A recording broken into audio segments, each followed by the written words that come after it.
akho nto ibuhlungu njengomzali uzala abantwana ubakhulise ubabambe ngamazinyo ubaqhube uba mabaye esikolweni samahala bafunde. Umuntu akhethe ungafundi one simohlula isikolo, azikhethele impilo ongazange uyicinge. Ndithetha mna ngabantwana obafundise ukuthandaza, obabambe ngomthandazo, wabafundisa wababonisa indlela ukuthi eyona ndlela yokuphila yeyiphi. Bazikhethele sana abantwana, bahambe into engaboni ihabi apha phandle apha, babe zitsotsi, bakhetha uba zitsotsi abantwana bakho.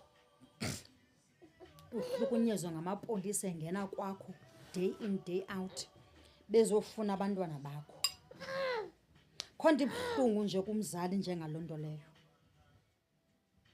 Akhethe umntu ubalisele engena ngeefestile emizini yabantu. Andali, andinanto esandleni, kodwa zange ndathandazela into okokubana abantwana bam mabangene ngeefestile kweminye imizi, mababamba baxhomisa abantu bephethe okapi, babamba abantu inkunzi apha ezitratweni. Akekho umzali ofanelwe seso sehlo, whether single or utshatile. Khonto imbi njengaleyo, khonto ibuhlungu kumzali njengaleyo uba ube nembewu ebolileyo. Fumanisa umntana ukuthi ngelaa xesha wayesesekreshi, when I grow up I want to be a pilot, when I grow up I want to be a scientist, when I grow up I want to be a doctor. Bazibale zonke. Kule yakho inzala yabantwana abayi-6 kungabikho nomnye olandela ekhondweni. Amantombazana ayanxila, azama ama-relationships wabo awaphumeleli, abafumani imisebenzi, bazala abantwana abanootata abahlukene ngenxa yokufeyila kwama-relationships. Ewe nabo abaplenanga. Yho!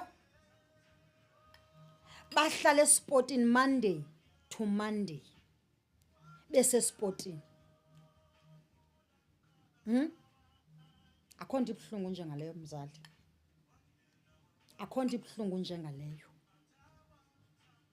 Othi asethe uphumelele wakumamele wamgqiba grade 12. Xa sekhulile apho uzixelele khona ukuthi noko uzawukwazi ukundizisela itumata, andizisela 2,5 yomgubo, avela athi mama ngibani utatam, ahambe sana ayohlala kulo yise. Uyise phofu owayethe akamasi, akakumithisanga. Xela ngentlungu yomzali ke mna ke. Iza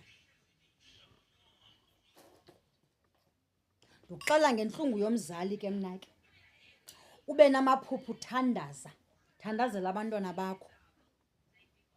Basike batsho mntakabawo, kungabikho nomnye oyibamba imfundiso yakho kwaba bantwana bakho.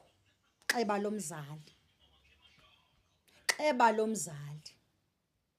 Omnye athe sephumelele ahambe afumane ibhazari, ampase u-12, afumane ibhazari afundiswe ngu-NSFAS okanye agraduate, asuke apho mntakaba ayothandana nentombazana. Akuyongxaki uthandana, intombazana athandana nayo ivele ithi uligqwirha.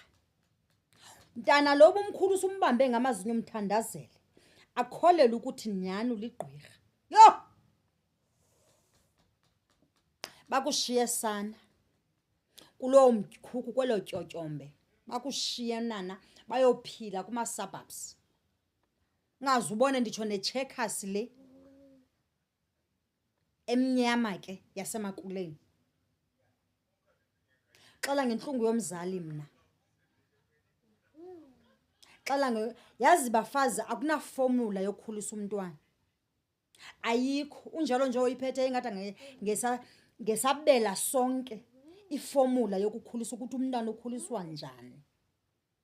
Ngoba naba baphila kamnandi abangena kuma-multiracial okanye kuma-private schools, umntana ahamba aye evasithi ayokhumsha afunde loo nto ayifundeleyo. Xa ebuya azithi nkqu kwiziyobisi zezidakamizwa. Yeva? Abe ngungantweni sana nebachelors. Abe ngungantweni nana nama-honors. Abe ngungantweni umntana. Akanankqubela phambili. Upasile zona. Upasile. Nantsi imixa ikhona wodrophini. Ha. Antywile zontywili kuziyobisa umntwana. Akanamva akanamphambili. Ulihobo nje. Hobo. Ndithanda umntana mna omkhulu usuthandaza. Andithethi mna nje ngomzali nje obenqwakunqwaku nje ebambeyeka phana. Umzali obeyazi ukuthi ndizele, athandaza, avuke ngo-3, avuke ngo-5, ethandazela abantwana bakhe ukuthi baphumelele, enethemba lento yokubana xa begqiba uphumelela abantwana naye noko bazambeka endaweni engcono njengomzali. Suka abantwana sana ndikuxelele.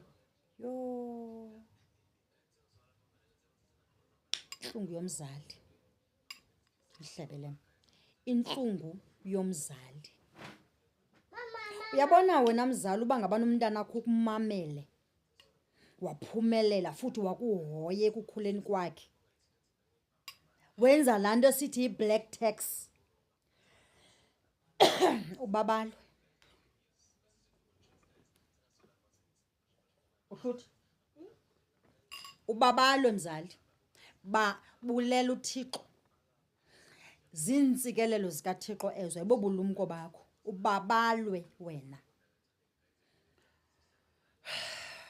Uxelela ke mna ke ngokukhulisa intlungu yomzali. Senethemba sezixela ukuthi ndawela. Kwenzeke ntoni? Ha. Ngikhuluma nje Nkosi yami. Ngidlalelwe isikweletu.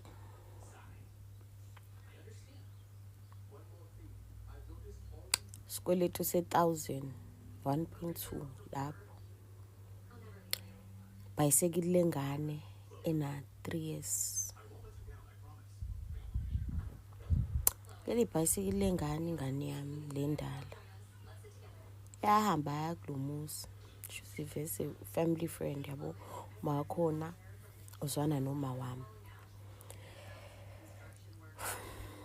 Lo mama uyamazi naye ukuthi ugange kanjani ubhoy wami lo mdala.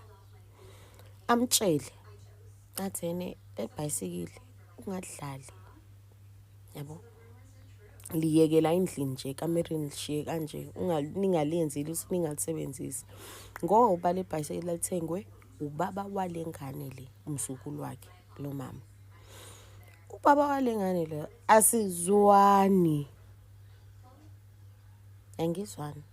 Asizwani at all. Usawubona angwazi wakhe naye yabo. Kunjalo akuzwana nje. Zwani. The boy is very disrespectful. He's disrespectful to even my mom, but my mom has never made that into ezomhlukanisa noma no makhelwane because they friends. Yabo. So bana lento nje ukuthi ivese ingane ziyahlupha ngezi ziqhathu thina yingane. Ubhoy wami asimeye khona engathunyiwe wanyamalala la endlini sithi nje hayi umuntu uhleli naye la endlini kanti usenyamalela uphume ngewindi. Wahamba waya khona. Befika khona afike esetsheliwe ngale bhayisikili ukuthi angalithinti ngoba elalo mfana lithengwe lo mfana.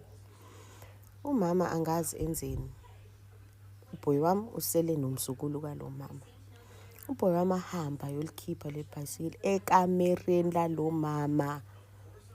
Angazi noma umama wayigeza noma kwakwenzakalani. Aphume nalo aye eminyango. Shuthi afika adlale. Medlala le bhayisikili mase liyafa. Lilisha mhlawumbe 2 days 3 days new. Lilisha. Libulale. Alithathe aliphinzele endlini ekamereni lalo mama selifile athula ngasho lutho. Abuye athi bebuya umama fonela umama athi isihlalo sebhayisikili sesinyusiwe ibhayisekile emasondweni angazi kuma-pedaling linani selifile nje ibhayisekile. And liyabonakala ukuthi ene akuyona ingane ade ligibelile. Uyabo? Kuyabonakala ukuthi leli meligijile because ngisho isihlalo sakhona sikhushuliwe sayiswa phezulu. Oh, cry me a river, moya ongcwele. Umama lo, umngani kama, ufonela uma she is crying. Ingane yakhe ixabana naye. Ingane yakhe ikhuluma yonke into. Vese lo mfana ukuhlaza winkinga. Ukhuluma naye sinoma yini, ukhuluma naye. Uyabo? Umfana uthethisa uma wakhe. Wathi angithenga ibhayisekile. Nale bhayisekile sengilithengile manje seniyalibulala. Konke lokhu kusuka ngengane yami. Sivalele ekhoneni ngane ibhayisekile. Avuma thena ulisebenzisile kwasha kwaci. Kanjani utsheliwe ukuthi ungalithinta ibhayisekile lengane? Kanjani utsheliwe? Kwayinto enkulu sekufuneka leli 1000 lo mfana ngithi ngishilo usaziswana. Usefuna leli 1000 uma wakhona kwawuyena osenda imali yebhayisekile kuma. Uma wayibuyisela back kwangathi imali engenayo wathi umfana uyithatha phi lo mama imali? Uyithatha phi? Wena unika lo mama imali ukuthi yena akukhokhe ibhayisekile. Utshela uma wakhe. Ingane yamanzi again yasuka la iphume ngewindi eyoqhatha abantu emzini yabo. Manje ngikhuluma manje ngihlalele le 1000 lebhayisekile. Ngoba umfana wavedane wabona nje ukuthi ayikho lento.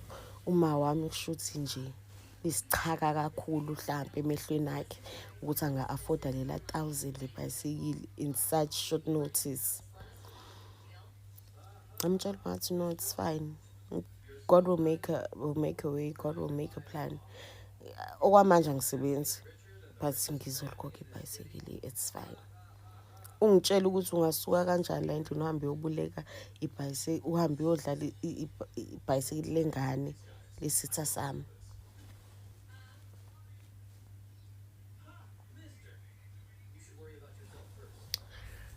Hey. Hello Mzansi, welcome to Mgosi waseMzansi. Hey guys, kubuhlungu bamdali Nkosi yami. Mawulalela titori badali bakhala lapha enkundleni tokuxhumana ukuthi bantwana babendani. It's just so sad Nkosi yami, it's just so sad ukuthi wakho umntwana lo mlethe emhlabeni uphinza kuhluphekisa uzutisole ukuthi wawungenwe yini umenda lo mntwana because indlela sikakulethela buhlungu ngakhona emhlabeni. It's just so sad. Nabo makela bayithu baqoqa itori ngebantu ababo. Uyabona ukuthi inhlitiyo ebuhlungu udzabukile, they don't even know what to do. Like the second lady is even saying ukuthi umntwana wakhe lo mkhulu i-weapon formed against her nje. Yo guys, kubuhlungu Nkosi yami. Into bantwana labafaka dona or labafaka kudo batali babo, and they don't realize ukuthi they are hurting their parents until umntana sekangasekho emhlabeni sekufuna umuntu afeyise impilo ayi-1 abone ukuthi impilo ithafu kangakanani until umuntu sekamtali bantu bakhe sebayenda the very same thing lebekayenda dukomtali wakhe, then utobona ukuthi kubuhlungu kangakanani ukuthi ube nemntwana lo ongakulaleli. Do comment your thoughts down in the comment section. Don't forget to hit the notification bell. I'll see you on the next one. I'm signing out. Goodbye.